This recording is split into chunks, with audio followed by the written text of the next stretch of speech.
one of the areas that I wanted to talk about is the notion of self, which is also a key component of every emotional reaction.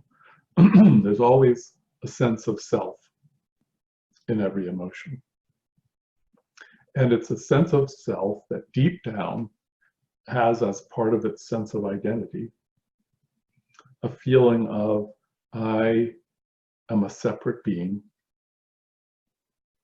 I'm not complete.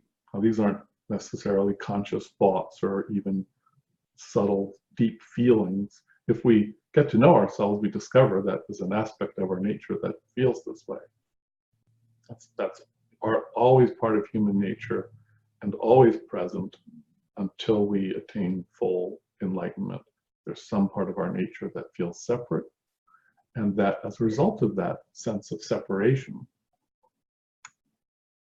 it feels a sense of lack, feels a sense of not feeling whole.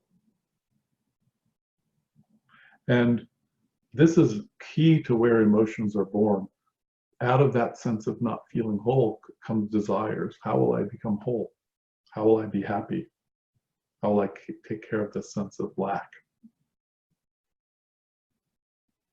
And this is a very deep foundational element, so we don't necessarily consciously live with this under, but to some extent people do. It's sort of built right into our language when we talk about how we feel and we go through different things, relationship situations, and plus positive and negative experiences, feeling positive feedback from. There's implicit or sometimes more explicit a sense that we all share of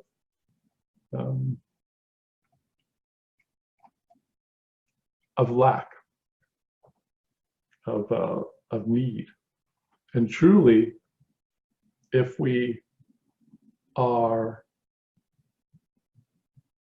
deeply present to ourselves and investigate our experience, we'll find that there's some part of our nature that feels that way, unless we're a master. Mastery is the state of overcoming the sense of lack.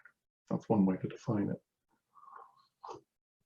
A person is not completely done with that state of mind until they've achieved full God consciousness, because that's the opposite. God consciousness is the result of overcoming the sense of being a separate being.